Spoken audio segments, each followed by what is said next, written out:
De la cocaína a la gran Europa fue por España. Por las vías gallegas entraba el 80% de la cocaína que abastecía al resto de Europa. 3 generaciones de narcos, 40 años al frente del transporte marítimo de droga.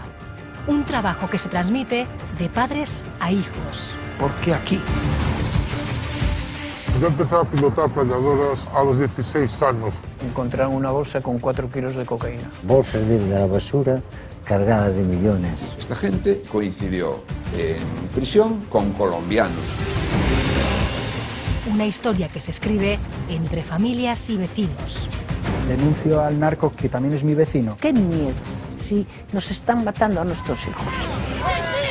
Los padres, sin saberlo, estaban envenenando a los hijos. Y a veces dices, mira, si estuviera muerto no estaría pasando por todo esto. Yo fui el tonto que metió la pata. Pablo Emilio Escobar Gaviria era un asesino, un terrorista, un narcotraficante, un ladrón, pero era mi amigo.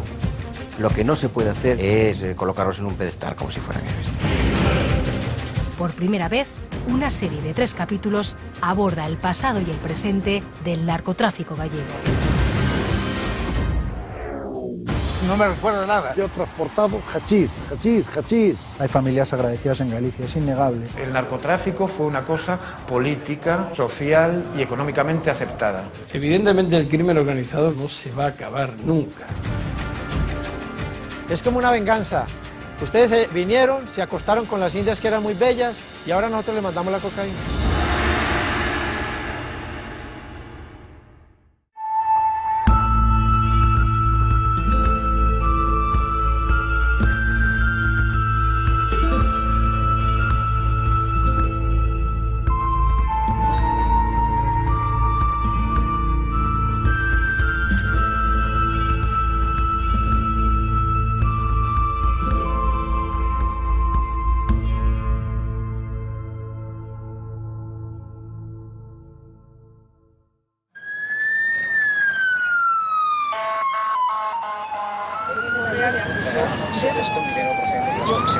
Blanqueo o fraude. El dinero que tenía en las cuentas bancarias en Suiza, un total de 40 euros. Llega muy tocado a esto. Chaurada Rascuan, Rabuy Bárcenas. En la calle Génova de la sede nacional del Partido Popular. Y a su domicilio,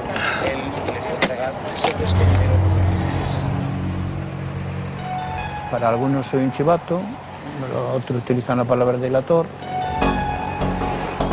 Desde un principio apareció en los medios de comunicación la palabra arrepentido. Después de haber traficado con hachís y con cocaína en Galicia, participé en la operación Nécora como procesado y como testigo protegido. Baltasar Garzón, prevaricador. Lo fue y lo será toda la vida. En la operación Nécora ya prevaricó. Y la mayoría de los medios calla, lo protegen. Sigue teniendo mucha fuerza en este país.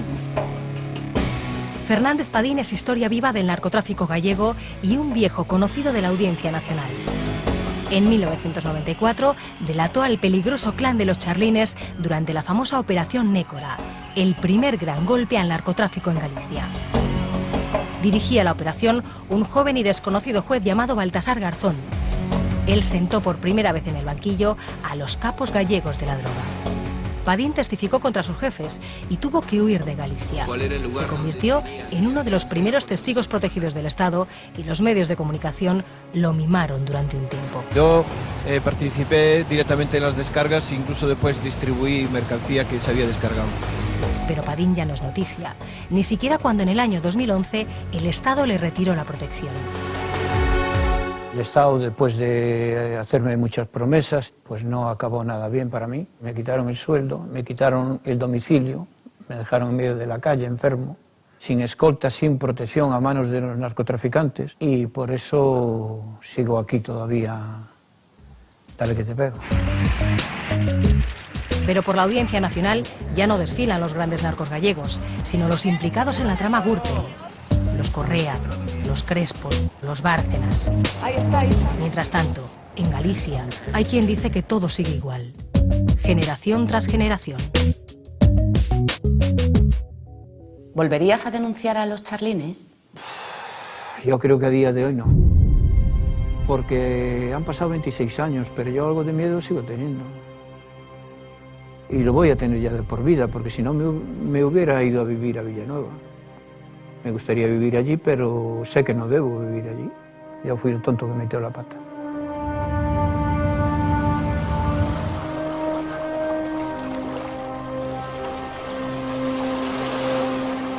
Vilanova de Arousa, el territorio del clan de los Charlines, el lugar al que Padín no puede volver. Un pueblo de apenas 10.000 habitantes que desde los años 80 sufre las consecuencias del narcotráfico internacional. Es un sitio tranquilo, lo que pasa que a veces ocurren cosas extraordinarias en los sitios más tranquilos, ¿no?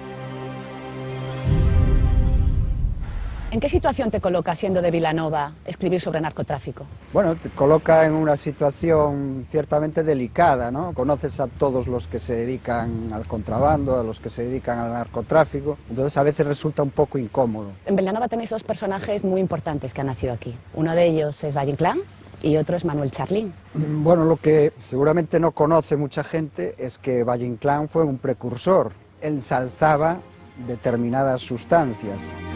Si tú me faltaras gracia del hachís, me embozo en la capa y apago la luz. Yo anuncio la era argentina de socialismo y cocaína. Estaba anunciando lo que venía, ¿no? Que en su pueblo, 100 años más tarde, pues iba a ocurrir lo que ocurrió. En los años 90, el 80% de la cocaína europea entraba por estas costas. Muchos vecinos que trabajaban en el mar dieron el salto al tráfico de drogas y las Rías Baixas se convirtieron en una terminal del narcotráfico internacional, especialmente la Ría de Arousa. ¿Cómo pudo ocurrir todo esto en un sitio tan pequeño? Aquí tenemos el territorio. El territorio es un mar laberíntico, con muchos más escondites que cualquier otro mar. Tenemos embarcaciones, tenemos los hombres y, sobre todo, tenemos cojones. Esta frase, atribuida a un mítico capo, resume parte de los ingredientes de esta historia. Y Manuel Rivas lleva escribiendo sobre ella desde los años 80. ¿Por qué prende narcotráfico en Galicia? Bueno, hay unos precedentes históricos. Allí donde hay frontera, donde hay mar, pues hay formas de comercio ilegal, ¿no? Y que en principio la primera fase tiene que ver con necesidades básicas, ¿no? En la época de la guerra civil, la posguerra, aquí se necesitaba de todo.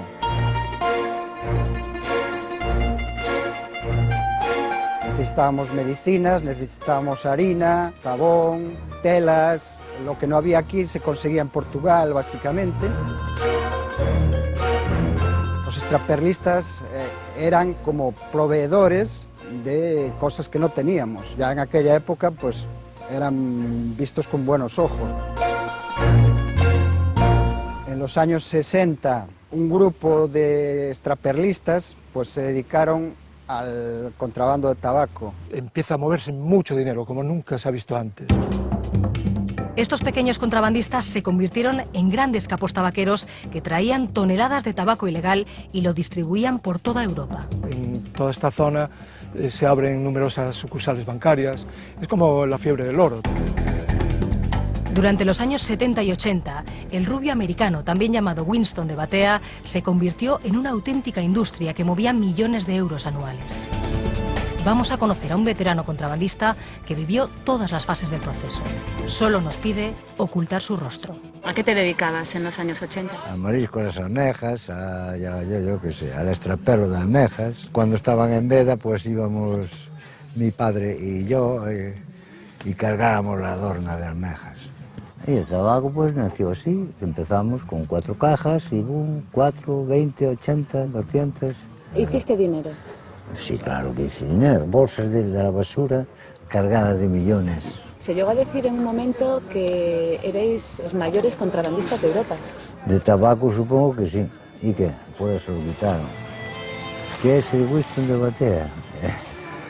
Pues era una forma de vivir. En las Rías Bajas por lo menos.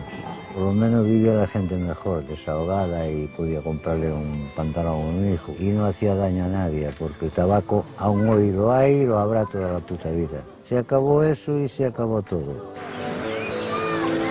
Fue una época floreciente porque realmente se movió mucho dinero. Hubo gente que consiguió pues, hacer su casita, hubo gente que consiguió comprar su primer coche. Los consideraban como una especie de empresarios que daban trabajo a muchísima gente, ¿no?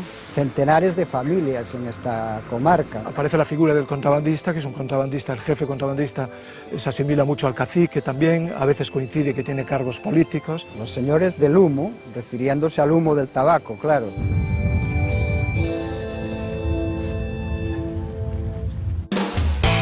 Es importante saber quiénes eran os señores do fume.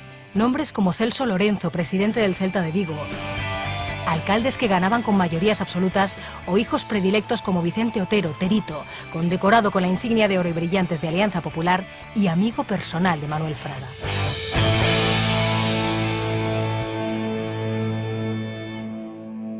La primera descarga, quién sabe eso. Tantas que hice. ¿Aquí descargasteis, en este mismo? En este muelle, sí. ¿El tabaco llegaba? Aguas internacionales, un mercante. Podía estar ahí los meses que quisiera cargado de tabaco. Hasta que pudiera ir a la lanzadera a buscar, a cargar. Se acercaba más a la ría y se la daba a las lanchas más pequeñas. O sea, que iban varias planeadoras a recoger muchas el tabaco. planeadoras, toda la ría. Por eso te digo que vivía mucha gente. Después esas cajas que llegaban a la tierra, 1.200 cajas, pero a lo mejor le metían a un matrimonio 100 cajas en su casa. ¿El tabaco se guardaba en las bateas? Muchas veces sí. Cuando no se podía echar en tierra, yo tengo tenido las bateas llenas de tabaco también. El equipo de portada parte de una batea rumbo a alta mar con un alijo que acaban de rescatar de una batea para esconder en otro punto más seguro. El contrabando de tabaco fue un vicio que se dejó crecer y al que no se le dio la importancia que tenía. Vázquez Taín es uno de los hombres que más saben de narcotráfico en Europa. Lo llaman el Garzón gallego por haber procesado a más de 400 narcos en su etapa como juez en Vilagarcía. El volumen de tabaco que movía sería el equivalente a toda la ropa que mueve Zara en el mundo. Eso no se puede mover simplemente por personas, es decir, es necesario pues, un entramado logístico, es necesario un entramado financiero, conexiones entre diferentes mafias. Tienes que tener una red. Porque lo que sí hay que decir es que durante un tiempo hay una tolerancia que permite que todo esto se consolide y crezca. Las descargas se hacían a plena luz del día y por el volumen de la mercancía hacía falta la colaboración de mucha gente. Tuve hasta 12 hombres a trabajar para mí. ¿Cuánto le pagabas a tu gente? 30.000 pesetas cada viaje. A los que después iban en la planeadora más. Los que van son marineros y saben por dónde andan. Ahora, el que va tiene que tenerlos allí, puestos. Que te aparezca el helicóptero como me apareció a mí varias veces. Pare ahí, pare usted la lancha y tal, y cargado de cajas. Y qué pare ni qué hostia. ¡Chum! Eso no había fiscal ni Dios que te cogiera. Como es cosa prohibida y es cosa que te puede llevar a algo, a la cárcel o a lo que sea, vas con una tensión, vas con una cosa. ¿Te gustaba hacerlo? Claro que sí, joder. Una movida guay. Esta es una de las lanzaderas que iban a buscar el tabaco a mitad del Atlántico. Las llamaban xurelas y podían transportar hasta 10.000 cartones de tabaco. Dicen que los contrabandistas gallegos llegaban a comprar a las multinacionales tabaqueras más mercancía que la propia tabacalera española. Los contrabandistas de tabaco tenían una dimensión brutal. La gente los veía incluso como unos benefactores, porque gracias a los contrabandistas, pues mira qué coches hay, mira qué cafeterías, o sea, incluso eran buenos. Un error mayúsculo, porque lo que trajo es la ruina, la auténtica ruina a la comarca del Sanés, porque eran de aquí. Porque eran de aquí. Lo que no se puede hacer, y es uno de los errores históricos que se cometió y que se está cometiendo nuevamente ahora, es colocarlos en un pedestal como si fueran héroes. El año 1983 supone un antes y un después en esta historia. se lanzó la primera gran redada contra los clanes tabaqueros. El contrabando, hasta entonces una simple falta administrativa, se convirtió en delito. Ante el agujero que estaban causando al Estado, traficar con tabaco se equiparó a traficar con nuevas sustancias como el hachís. Fue el principio del fin del contrabando, pero el comienzo de una nueva y triste fase. ¿Qué pasó? Que esta gente coincidió en prisión con colombianos. Aprendieron que, además de tabaco, se podrían colar por estas rías otras sustancias que eran más rentables. El narcotráfico existe en Galicia por una sencilla razón, una única y exclusiva sencilla razón, y es que en el transporte por mar y en el desembarco, después de años y años entrenando, por decirlo de alguna manera, con el contrabando de tabaco, el pase a la droga era sencillísimo. El Estado que jodió la marrana cortando el tabaco, porque la gente que andaba al tabaco se infiltró en la droga. Mucho más dinero con una tercia de trabajo, menos. Con lo que se movían 1000 cajas, ahora con 2 kilos se gana más. Yo nada, yo no quise, yo tiré la bandera. Tenía amistad y suficiente para poder entrar en ese mundo, pero nunca quise tocarlo. ¿Por qué no quisiste tocarlo? Porque no quise. Y me lo ofrecieron mucho y estuve en Colombia incluso, mira, qué maravilloso lo pasé allí, 3 meses. Muchos otros hicieron que sí, y yo qué voy a hacer yo. Yo no puedo parar el mundo, ¿eh? Y muchos pues sí, viven bien, pero no, de la cárcel no se zafaron, ¿eh? Yo no tengo nada pendiente de eso, yo estoy muy tranquilo, esperando a que me llame Jesucristo y listo. ¿Por qué no sacan la droga si la quieren sacar? Si quieren, la sacan, porque eso da mucho dinero. ¿Y tú crees que le da solo dinero a los que andan con ella? Tanto control y tanto todo, pero lo que sobra es droga. Toneladas de droga hay aquí. Eso te lo digo yo. No sabemos si nos dice la verdad, y él no dio el salto a la droga. Pero es cierto que entre los capos tabaqueros hubo grandes conflictos sobre si dar o no este histórico paso. Una nueva generación tomó las riendas y nombres como Marcial Dorado, Laureano Ubiña o Sito Miñanco pasaron a primera plana. Sin embargo, fue uno de los más veteranos el que se impuso a los demás en su decisión de empezar a traficar. Manuel Charlín fue el primero en traer hachís de Marruecos. Sus hijos fueron los que le abrieron el camino hacia la compra masiva de hachís.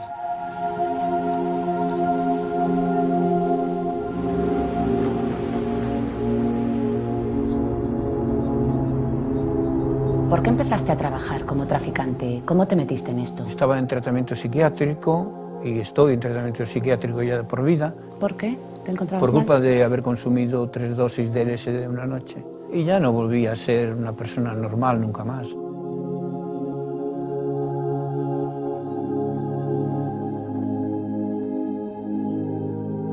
Necesitaba dinero. Entonces a un miembro de los Charlines, a un hijo de Manuel Charlín, Manolito, le pedí trabajo en el contrabando de tabaco. Y la primera vez que fui a descargar, creí que iba a descargar tabaco. Pero no fue así, descargamos hachís. Y en la segunda descarga pensé que iba a descargar tabaco o hachís y resulta que fue cocaína. ¿Cuánto pagaban por una descarga? Por la de hachís me pagaron 250.000 pesetas, por la de cocaína 500.000. Me parece que no es tanto, para lo que gana el traficante. A principios de los años 80, la cocaína ya estaba en España. Los cárteles colombianos necesitaban abrir nuevas vías de distribución hacia Europa y seguir blanqueando capitales. Los gallegos fueron los socios perfectos. Para conocer la conexión Colombia-Galicia, volamos al corazón mundial de la cocaína.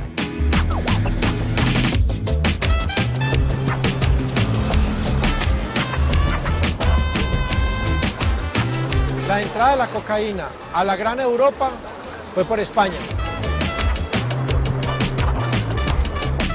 De España hace más de 500 años nos vino la violencia a nosotros. Ustedes colonizaron de una forma muy fuerte, lo mismo que hacían los británicos y los franceses. Es como una venganza. Ustedes vinieron, se acostaron con las indias que eran muy bellas y ahora nosotros les mandamos la cocaína. Popeye fue uno de los sicarios de Pablo Escobar. Acaba de recuperar la libertad tras pasar 20 años en prisión. Medellín es conocido en la hermosa España y en Europa por Pablo Emilio Escobar Gaviria. Es el mafioso más poderoso de la historia de la humanidad. Era un asesino, un terrorista, un narcotraficante, un ladrón, pero era mi amigo.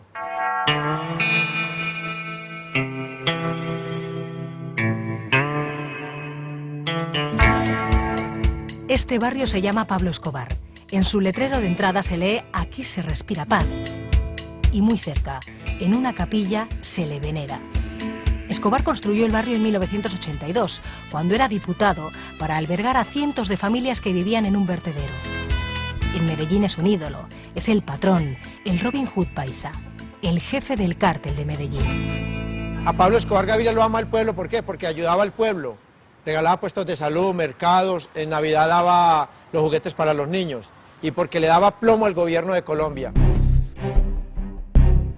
Mi cargo dentro de la estructura piramidal del cartel de Medellín era lugarteniente de Pablo Emilio Escobar Gaviria, hombre de confianza. Pues de mi propia mano, yo he matado más o menos unas 257 personas y en una sociedad violenta tienes que ser violento y entre violentos tienes que ser muy violento. Yo no puedo alinear un enemigo y a ponerme a pensar, ay, cómo irá a llorar la mamá, los hermanos, mátelo y listo. Me dicen el general de la mafia, ahora que no soy mafioso me puedo tatuar, cuando era mafioso no me podía tatuar. Todo este lado va con calavera, no he terminado la manga que se llama así, porque es la muerte, con esta mano yo mataba. Pues realmente hoy en día que ya estoy peinando canas, que tengo 55 años, estoy totalmente arrepentido. Porque soy conocido yo en el mundo por mi exposición mediática, porque soy la memoria histórica del cartel de Medellín y también a la gente le gusta la historia de Pablo Escobar, porque era un hombre pobre, muy humilde y logró salir adelante con la pistola y con la cocaína. En 1984, el cártel de Medellín, en su guerra contra el Estado colombiano, asesinó al ministro de Justicia. Los jefes de los cárteles tuvieron que huir del país y algunos eligieron España. Pablo Emilio Escobar Gaviria traficaba cocaína para los Estados Unidos de Norteamérica. Quien traficaba cocaína para España y traficaba con los gallegos era Jorge Luis Ochoa Vázquez. Jorge Luis Ochoa era uno de los fundadores del cártel de Medellín. Su socio en aquel momento, Rodríguez Orejuela, era un gran capo del cártel de Cali. Jorge Luis Ochoa Vázquez y Gilberto Rodríguez Orejuela en el año 84 vuelan a España, la policía española, que es una de las policías más fuertes del mundo, los atrapan cuando empiezan a comprar automóviles de lujo en España, mansiones y a gastar muchísimo dinero en las discotecas. El cartel de Cali y el cartel de Medellín éramos amigos, éramos hermanos, luchábamos en contra de la extradición que empezamos a luchar en el 84 y se juntan 30 millones de dólares, que hoy en día son 300 millones de dólares. Se le paga a la audiencia española de España para que no lo extraditaran a Estados Unidos de Norteamérica y no que lo enviaran a Colombia. Llegaron acá y quedaron libres al otro día.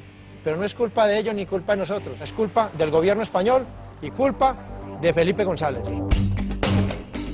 Fue el famoso y polémico caso Ochoa, que llegó a provocar un conflicto diplomático entre España y Estados Unidos.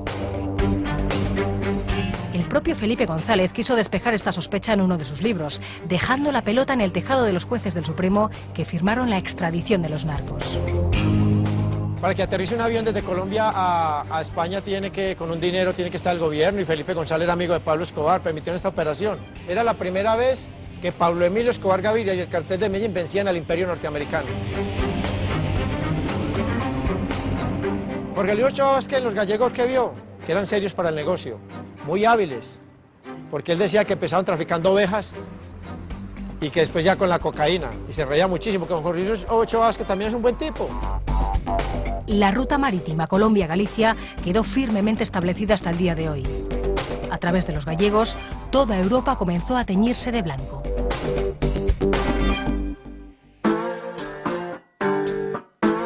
De Medellín a Cambados. Famoso por sus calles de piedra y su vino albariño, Cambados es el pueblo natal de Sito Miñanco. Se dice que fue Miñanco el elegido por los cárteles para introducir toneladas de cocaína en España. El Escobar de la Ría le llamaban. Santo Tomé es el barrio marinero de Cambados, el territorio de Miñanco. En los viejos tiempos, más de 100 familias llegaron a vivir de él. Nadie quiere hablar con nosotros, pero notamos dos reacciones, o miedo o admiración. Aquí todo el mundo lo apreciaba. ¿Y es verdad que Sito ha ayudado a mucha gente aquí en el pueblo? Creo que más de una. Mala persona nunca fue. Del tabaco se vivió mucho, ¿verdad?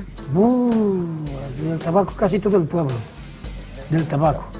Pero cuando empezó a entrar esa cocina, tiene un hermano que vive ahí abajo. Esto es lo que pasa en Galicia. que la familia, los amigos, los socios de los narcos, todos siguen por aquí. Esta es la casa de los Miñanco, el apodo de su familia, tradicionalmente dedicada al furtivismo. Aquí nació José Prado Bugallo. Sito Miñanco tenía en nómina a abogados, a policías, a periodistas, la infraestructura, digamos, más similar a la de un cártel colombiano, salvando obviamente las distancias.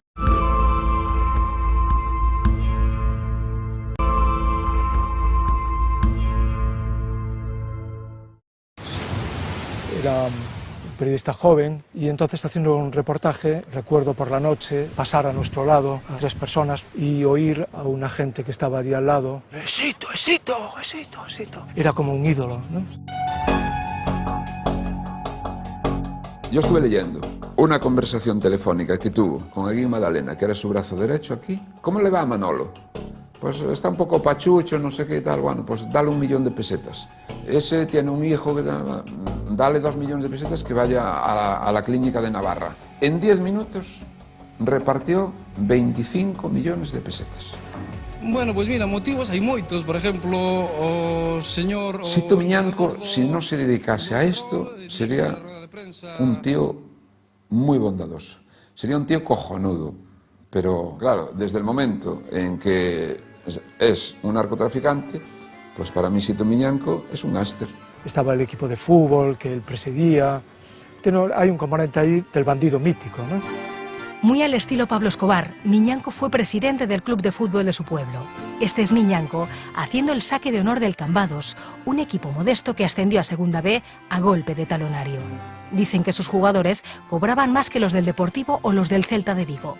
Corría el año 89 y en el ayuntamiento le hicieron incluso un homenaje. Días después de estas imágenes, la DEA y la Interpol dictaron orden de busca y captura contra él. Ese es el tema, el Pablo Escobar, el hombre que, bueno, que sortea a ejércitos policiales de todo el mundo. Claro, parece el Robin Hood. De hecho, en Cambados todavía hay gente que habla bien de él, ¿no? Te digo Sito Miñanco, ¿tú qué me dices? É unha persona que foi mariñeiro toda a vida, é unha persona de que para min nin foi mala, din moitos que se meteu ás drogas, pero eu para min foi unha persona de a pé. Hai a lei do pobre e a lei do rico. O que ten cartos non ten fai. Pero Sito e Ubiña sin que teñen cartos, Teñen cartos, eu non sei o que teñen nin o que non teñen. Non lle comer a moita xente, non entendo por que tanto rollo. Aquí en Cambados vive moita xente, José. ¿A ti como mariñeiro te ofrecieron alguna vez participar en descargas? ¿Descargas de qué? De tabaco, por ejemplo. Sí, alguna vez, sí. ¿Participaste? Sí, a jueves sí. ¿Y qué tenías que hacer? Nada, coller as caixas, descargarlas e punto. ¿Y cuánto te daban? 25.000 pesetas, non era que te fixeran rico, Chegabas á casa, tiñas uns cartos para poder comer e poder vivir un pouco dignamente, ben. Estabas facendo un fraude á Hacienda, bueno. ¿Y te ofrecieron hacer descargas de otro tipo? Alguna vez sí, pero dijo che, 50.000 euros. Cando che poñen un riesgo, pois oye, a cárcel non é unha pena, ¿Cómo vivieron nuestros bisabuelos y nuestros abuelos y nuestros antepasados? Entonces, ¿por qué aquí, si eso daba más que para vivir, se metieron en todo aquello que producía dinero? Y las consecuencias de que eso llevase a la muerte o llevase a tal, eran secundarias para ellos. José Aldao acaba de cumplir 50 años como sacerdote de Cambados. Siempre se ha significado contra los narcos, lo que le ha valido amenazas. Aparecieron los primeros muertos, causados por personas del propio pueblo. Sin embargo, hay mucha gente, incluso familias, que por vecindad, por familiaridad, se instalan en el mundo del silencio. E incluso personalmente me he acercado a personas concretas, a familias concretas. Ojo con ese hijo, ojo con ese nieto. ¿Pero qué me dice? Mi hijo no, mi nieto no. Se llenaron mucho los bolsillos de los jóvenes también. Y de familias. ¿Hay familias agradecidas? Por supuesto. Porque no se llegó a ese levantar un muro. Oye, con esos no. Por eso, si has andado por ahí, te llamaría mucho la atención, como me llama a mí, y le llama a tantas personas, el silencio. Deixa estar, deixa estar, deixa estar. Shh.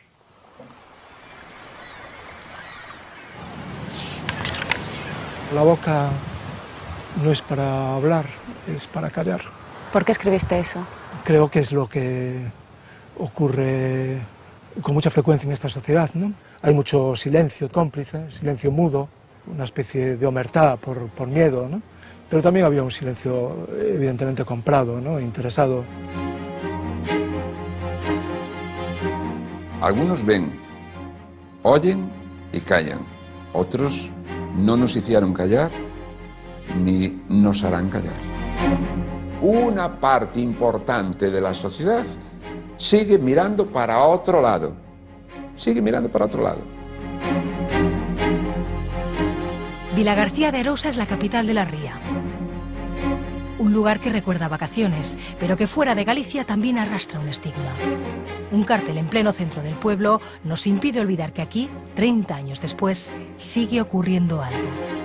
Porque es la capital de una comarca, la comarca de Arousa, donde desgraciadamente ha habido una cantera de narcotraficantes importantísima. Ha habido y hay personajes poderosos en cada pueblo donde estaban o en cada lugar donde se encontraban, y la gente les pedía favores y protegían a los suyos y trataban de hacer donaciones para conciliarse con una sociedad que los aceptaba perfectamente. Lo que abonó y facilitó lo que pasó después fue la impunidad en que se movieron. ¿Cómo vivían los narcotraficantes en la Galicia de los 80? En aquella época eran los reyes, porque eran los que más dinero tenían. El coche, la casa, las chicas, la exhibición, digamos, de la riqueza, ¿no? Coincide ese periodo con un culto al dinero, los paraísos fiscales, las bancas suizas, digamos que se mueven como perico por su casa, ¿no? Algún banco abría de madrugada para meter en las cajas fuertes dinero que venía en sacos. ¿Por qué no actuaba el Estado? Bueno, porque estaba comprado.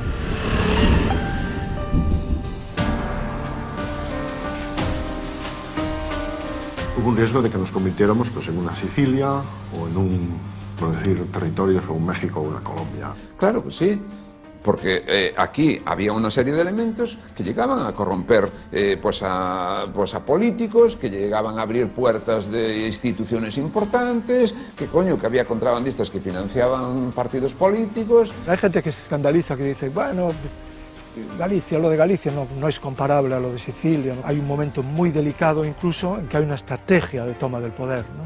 Hay que ser sinceros, se compró todos los partidos políticos que se pudo comprar, derecha, de izquierdas. En Galicia los narcos no vivían en mansiones con piscina, sino que se compraron el patrimonio de la aristocracia decadente gallega. Los pazos, convertidos a la fuerza en símbolo de la opulencia de aquellos años. Este es el pazo de Manuel Charrín, el patriarca. En todas partes puede verse el escudo inventado del clan, un apellido que sigue generando terror no solo en Vilanova, sino en toda la ría de Arousa. Charrín era un empresario poderoso en toda la provincia. Tenía barcos, bateas y conserveras como Charpo, un emblema que dirigió con mano de hierro. Se dice que llegó a disolver con mangueras a sus trabajadoras o que les hacía limpiar en su casa. 20 años después, ninguna de ellas se atreve a hablar con nosotros. Casi todos los miembros del clan siguen viviendo en el pueblo, incluido el patriarca. Un hombre con muertes y ajustes de cuentas a sus espaldas. Un perfil muy diferente al de Sito Miñanco. En Vilanova solo hay que mencionar su nombre. Estamos preguntando por los charlinos. Bueno, es un tema difícil aquí en un pueblo de donde viven ellos. Yo no sé nada, yo de eso no sé. Estamos preguntando por los charlines. Nadie dice nada y nadie quiere saber nada, no... ¿Hay miedo a hablar? Yo creo que sí. El tema está ahí. Es como un tabú. Y es que el clan de los charlines sigue en activo. Nos acercamos a la casa del patriarca. En los años 90, su mujer Josefa recibía así a los periodistas a la puerta de esta casa. Charlín vive hoy como un jubilado más tras pasar 20 años en prisión. Un jubilado que ha introducido toneladas de droga en Europa y más de 15 miembros de su familia han estado procesados. Nos ha visto. Volvemos a insistir. Don Manuel. ¿Qué tal? ¿Qué querías? Unha entrevistiña pequena. Ay, no. Solo preguntarle qué tal está. ¿Seguro? El pasado día pasó, ya no me recuerdo nada. Charlene no quiere recordar, pero para mucha gente, olvidar es imposible.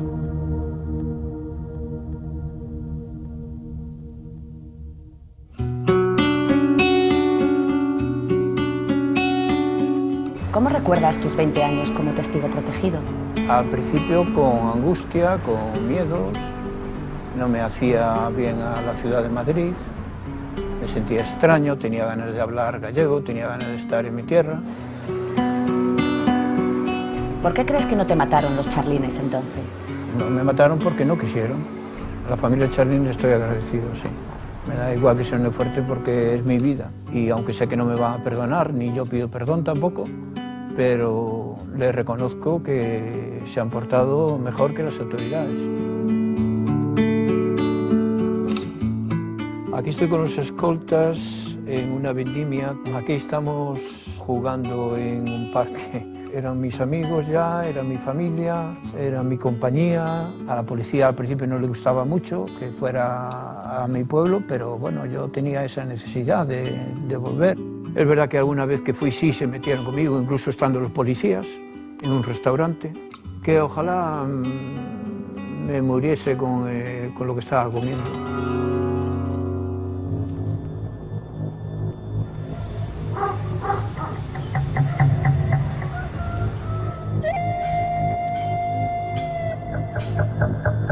En esta casa nació Laureano Ubiña, uno de los mayores traficantes de hachís de Europa. Luisa, espera, que vou dicir o que é verdad? Nós aos pais tratámonos moito. Tiñan tienda aí, a min dábanme moitas cousas aunque fora sin diñeiro. Ten usted un buen recuerdo dos pais, sí. E de él? Esa casa... con unha risa cheja, non? A mí é un veciño máis. A imagen del, ni mala ni boa. Hai quen colle caminos rápidos e caminos cortos. Esta fotografía, fumándose un puro esposado, capta muy bien el carácter del personaje y de la época. Desde muy joven, Oubiña se dedicó al contrabando de gasoil, café y coñac. Tuvo una flota de camiones, se arruinó y se convirtió en el más famoso de los narcos gallegos. Por cosas como esta. El Pazo de Bayón. El símbolo del poder e impunidad de los narcos. El mayor terreno de cepa de albariño de Galicia. Laureano Ubiña lo compró en 1987. Lo llamaban el Falcon Crest de Arousa. Toda España guarda en la retina la imagen de las madres asaltando el Pazo cuando empezó a romperse el silencio. Ellos vendían algo que estaba matando a sus hijos. La heroína había llegado. ¡Hijo a la cárcel por culpa tuya, maricón! ¡Menos años de prisión, maricón! No somos locas ni terroristas, que somos madres muy realistas. Tu hijo cae en el mundo de las drogas y es imposible no pensar en que has fallado.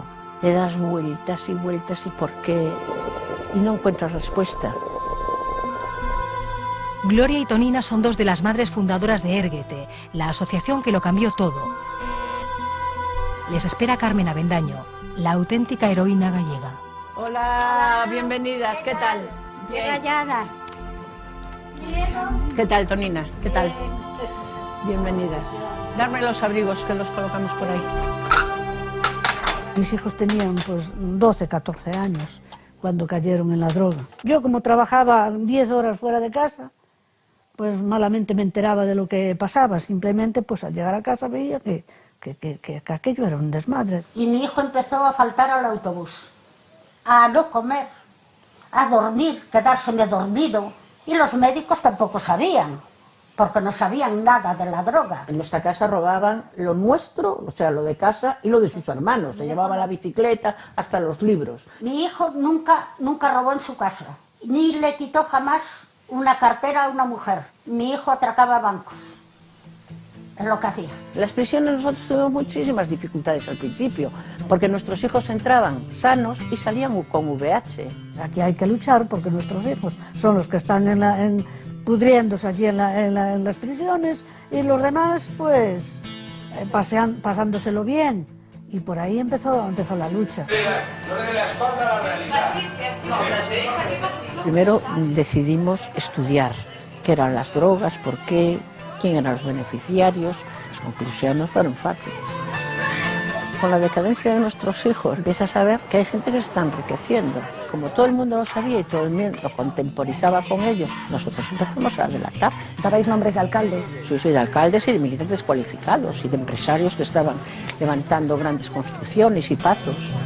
Os enfrentasteis mucho a Ubiña, Sí, porque lo cogimos como bandera.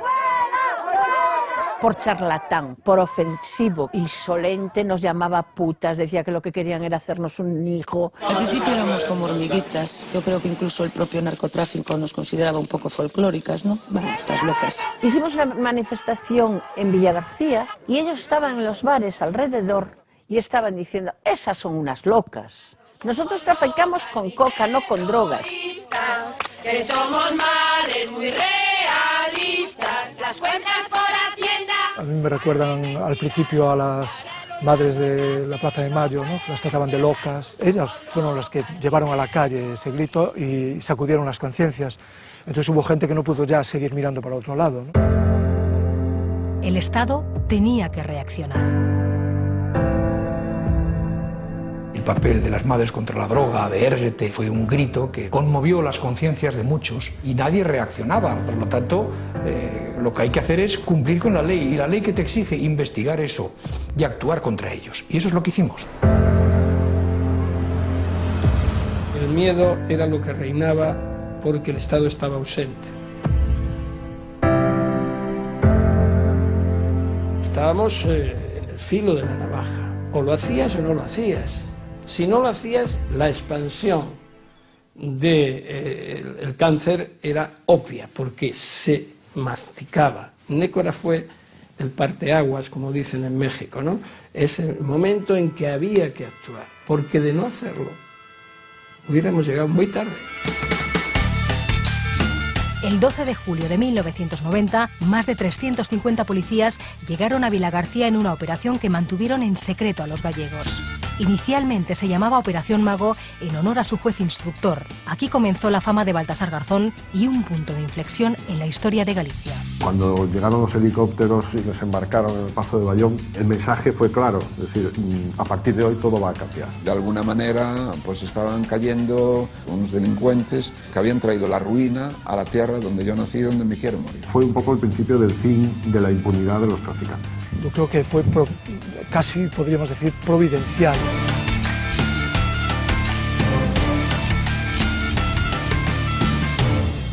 ¿Cuál es el primer pensamiento que se le viene a la cabeza si le pido que recuerde la Operación Nécora? Érguete, las víctimas, las madres, cuando empezaron a concentrarse en las inmediaciones de la comisaría de Villagarcía, casi bailando, digamos, porque yo me acuerdo que me asomé a la ventana del primer piso de la comisaría de Villagarcía de Arosa y miré hacia la calle, ¿no? Hasta ese momento las calles eran de los narcotraficantes, las discotecas eran de los narcotraficantes. Entonces les agarró absolutamente desprevenidos, con el paso cambiado, y entonces decían, ¿y esto qué ha pasado? Y la concepción de ellos, de la gran mayoría, de decir, aquí yo no tengo droga. Yo le decía a algunos, digo, no, si yo no busco que usted tenga droga. Ya sé que no tiene droga, pero sí ha traficado. Ha sido efectivamente un golpe al narcotráfico, un golpe contra la cocaína, que es la droga de los esclavos o la droga de los ejecutivos según su pureza. Está claro en todo caso que la nieve de la ría, como la denominan en Galicia, rueda habitualmente por fiestas y saraos que se precien. Bueno, la cocaína, la coca es una especie de rango, un emblema de privilegio. Hubo detenciones también fuera de Galicia, gente notoria. ¿Te refieres, por ejemplo, a Goyanes? Sí, fue uno de los casos. Una mercancía así no da dinero si no se distribuye, ¿no? 4 años después comenzó el llamado macrojuicio de la Nécora en la Audiencia Nacional de Madrid. Por fin se les ponía cara a los narcos. La imagen del banquillo se grabó en la retina de toda España. era la imagen de la mafia gallega. Fue como un teatro. Fue como un teatro porque ellos actuaron como actores. Ouviña con las payasadas de turno. La gente honrada, que es la mayoría de los ciudadanos, estamos avergonzados. Sí, señor, le di 2 tortas y una patada en el trasero. Déjese de historias, hombre, déjese de historias. Usted sabe que no es mío ni tengo nada de eso. Mire, modérense en las contestaciones. Bueno, el carácter de Laureano Ouviña es que también es muy particular. Con el fiscal Zaragoza tenía una confrontación tremenda en el juicio, ¿no? ¿Tiene usted alguna relación con una descarga de 22.000 kilos de hachís en el año 1987? Yo no tengo relación ninguna con droga ninguna y usted lo sabe muy bien. Yo recuerdo perfectamente las contestaciones y el interrogatorio. El fiscal, por supuesto, nunca debe perder su papel. ¿Usted está casado con Esther Lago? Sí, señor. No es su primera esposa, es la segunda. Es la segunda. Nunca hay dudas y 3. Utilizaron incluso la retranca en pleno juicio. Bueno, la retranca no es tampoco tan negativa, ¿no? Apenas sé leer ni escribir, señor. Señor Ouviña, pero usted figura absolutamente en todas las sociedades. Figuraré. Si me pone la muerte, firmo la muerte también. Yo para leer un folio como ese se ha hecho media hora. Si le trataba de hacer ver lo que es el blanqueo de dinero, decían, ¿blanqueo de qué? ¿Puro cinismo o de pura llaneza? Y usted sabe bien que yo no sé nada de eso. ¿De dónde procede todo este dinero? Pero pregúnteselo usted a las empresas o al banco, coño. Si me pregunta usted cómo se hace el albariño, cómo se plantan las cepas y todo eso, de ahí sí sé. Le digo hasta cómo se prueba y todo. ¿Qué estrategia intentaron seguir? La estrategia de que eran unos ignorantes. Por eso se conoce tanto a Laureano Ouviña en España, ¿no? Por el típico cazurro gallego que un día iba con un día de sol con zuecos puestos para llamar la atención. La gente alucinaba y dice, pero estos pobres diablos pueden ser los grandes capos y tal. Era más fácil decir, estos barcos son de Manuel Charlingama, del clan de los Charlines, del capo más grande de la Ría de Arosa. Pero señorías, por Dios, ¿pero clan de qué? Si no soy ni el clan de mi familia. Charlín, en plena operación Nécora, me dijo a mí, sí, y yo le dije, así, tal cual, el más peligroso de todos para mí, es Charlín. La familia Charlín es paradigmática. Era una familia que vivía del delito, con el delito, por el delito y delinquiendo. Y le pregunté, usted, señor Charlín, ¿cómo se mete usted en estos líos? Con lo mayor que es. Se pensó un momento la respuesta y me dijo, mire señoría, yo es que en realidad es que no puedo vivir sin esto. Es como si tuviera que echar adrenalina, necesito vivir de esto, es que es como estar enganchado. Llegó la sentencia de la Nécora y cundió la desilusión. Muchos salieron absueltos o con pequeñas condenas por delitos fiscales, como Charlín o Ouviña. Lo que en ese momento se celebró con enorme júbilo en las calles de Arosa y de Galicia, se terminó convirtiendo en frustración al haber una sentencia absolutoria para la mayor parte de ellos. A ver, una gran decepción porque hubo gente que quedó suelta que no tenía que quedar y luego las penas no fueron tampoco las que se esperaban. Pero mira, lo importante es que ese fue el punto de partida. Y si no, que vayan para Vallecas y todos los barrios, ¿cómo están? ¿De quién soy abogado? Es verdad que luego fueron absueltos algunos. Bueno, son las cosas que tiene el proceso. Pero luego, en términos estadísticos, hay que tener en cuenta que la sentencia condenó a 2 de cada 3 acusados. Ahí tengo que reconocer que los medios de comunicación influyeron muy negativamente. Todavía estaba en el Parlamento y hubo cierto ensañamiento a costa de la sentencia por atacarme a mí. Era imposible llevar una operación de esa envergadura con lo que teníamos. No teníamos ni ordenadores, no teníamos nada. La sentencia fue quizás la que podía ser.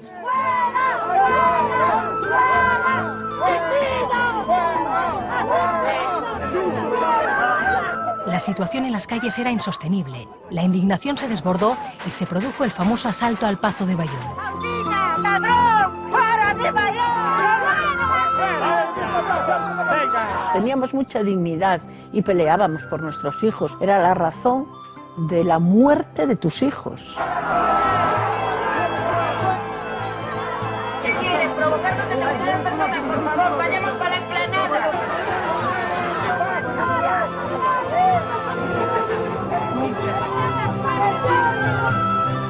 Yo salvé en parte lo que fue la operación Nécora porque mis declaraciones fueron totalmente válidas y condenaron a todos los que yo impliqué. Yo soy un testigo protegido que me han utilizado para ascender, como así ha ocurrido, don Baltasar Garzón, y para ascender don Javier Zaragoza. Y nosotros tenemos que estar huidos de por vida por ahí adelante, huidos. su papel fue muy importante porque conseguimos desarticular a una parte importante del clan de los Charlines. Tanto Garzón como yo hicimos todo lo posible porque se le ayudara, porque mantuviera ese estatus, que han pasado muchísimos años y quizá pues, se tenía que haber orientado las cosas de otra manera. Fue valiente y el Estado no estuvo a la altura y sigue sin estarlo porque no hay una ley de protección de colaboradores. Y regulemos bien esa figura para que quien decida entrar en ella por lo menos tenga una garantía de que además de jugarse la vida, el Estado está respondiendo. Y a pesar de esto, durante muchos años la única puerta que estuvo abierta para Ricardo Portavales y Manuel Fernández Padín fue la de mi despacho. Los capos de la Nécora pronto estuvieron en la calle. Aquí empieza otra historia, una historia que se terminó en cambio para muchos jóvenes. Algunos eran incluso sus propios hijos. Entramos en el cementerio de Vilanova, aunque este podría ser un cementerio cualquiera de la Ría. Las fechas de las lápidas delatan que aquí los jóvenes murieron antes de tiempo. Y es que además de la cocaína, entró otro polvo blanco que nadie conocía, la heroína. La auténtica droga asesina. En Galicia, víctimas y verdugos están juntos hasta en la muerte. Entre tumbas humildes se alza el panteón de la familia Charlín. Aquí está enterrada Josefa, la mujer del patriarca. A su lado, una madre reza por su hijo muerto. Que descanse en paz, él podía vivir como todo el mundo. No hay que nos mata presos. A la heroína le llamaban caballo, pero aquella droga que simbolizaba la libertad los ató a la tierra para siempre.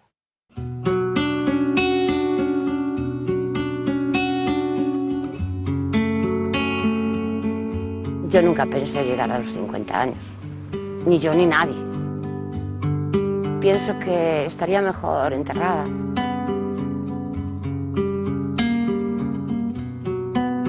Esta era la plaza donde nos pasábamos la mayoría del tiempo, todos. Aquí nos reuníamos, nos fumábamos nuestras petas y pasábamos pues, la noche riéndonos y aquí había mucha vida. La plaza es conocida por las palmeras y yo desde que tengo uso de la razón pues están ahí las palmeras y el reloj y ahora siento que las horas las marcará él, las horas que me queden. En nuestra generación las palmeras significaron mucho, las teníamos al lado, las tocabas y ellas guardan muchos secretos. Me siento muy sola porque me faltan todos esos amigos que ya no están, toda una generación, que esa generación supongo que tendría que haber tenido hijos y no había esta soledad que hay ahora. Pero bueno, a mí me gusta más llamarle la generación ausente. A mí no me gusta llamarle generación perdida, yo prefiero llamarle generación diezmada, porque el 80% de esa generación hemos sobrevivido, ¿no?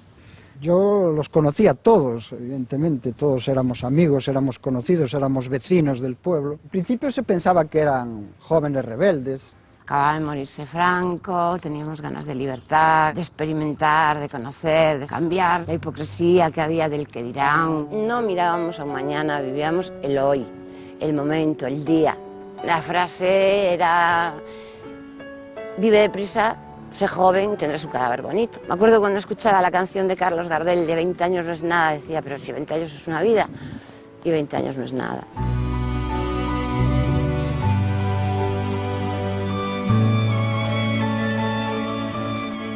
Esta soy yo cuando tenía 14 años y cuando empecé con todo. Empecé, pues como todos, con unos porros, pero bueno, enseguidita la teníamos en las manos, ¿eh? Sinceramente yo no sé quién la metió. Yo sé que de repente pues estaba en manos de tus amigos y de una manera que todo el mundo pues hablaba de esa maravilla, de esa panacea. Habíamos estado toda la tarde en mi habitación y nos fuimos y mi madre pues fue por allí, abrió la mesilla de noche y allí se encontró todo. En aquel momento cada cual intentaba ocultarlo, no era fácil decir que tenías un hijo pues que le estaba pasando eso, ¿no? Le podía tocar a cualquiera, pero bueno, eso se fue sabiendo después. Ya no te hablo después cuando fue lo del SIDA, eso ya fueron palabras mayores porque ya entre nosotros nos lo ocultábamos. Cuando me dijeron a mí que lo tenía, pues de aquella como mucho, durabas 10 años, con mucha suerte, y a veces dices, mira, si estuviera muerto no estaría pasando por todo esto.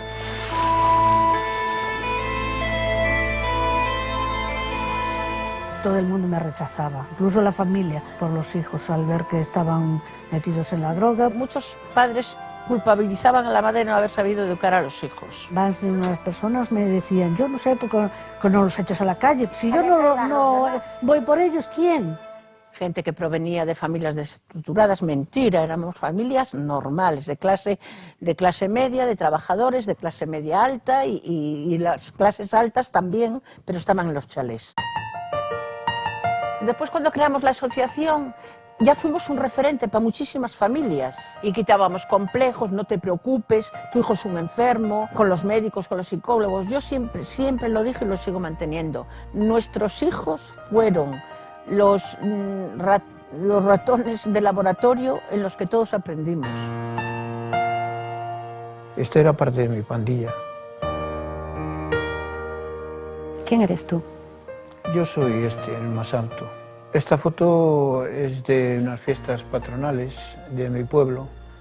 Y entonces se me ocurrió que nos vistiéramos todos de negro para representar a un equipo anarquista. El equipo le llamamos Dejadnos Vivir. ¿Por qué esta foto es tan simbólica? Es simbólica porque de aquel equipo que ganó un torneo de fútbol, pues ya solo quedamos 3 vivos. Jugamos con fuego y nos quemamos, como era muy previsible, por otra parte. Ya no tengo amigos en Vilanova. Puede quedar de mi generación 1, 2, 3, como mucho. Ima, gracias a Dios, está viva. La famosa foto. Queda Manolo, Rafael y Jesús. Y hemos estado con Manolo. ¿Te acuerdas tú de él, de Manolo sí, claro, Pavín? No me voy a acordar, por supuesto. La verdad es que no le envidio su vida. No le envidio su vida para nada. Sí, yo soy un superviviente. Lo paso mal también, no vais a pensar. No le doy el aprecio a la vida que le tenía que dar. Lo que no haría sería tomar las drogas que tomé, en las cantidades que tomé, y lo que no haría, sabiendo lo que sé, por supuesto, era ni tocar el LSD. Si pudiera volver a esos años, pero no se puede. Fueron años bonitos, esto sí lo recuerdo, fueron años bonitos. Aquellos maravillosos años.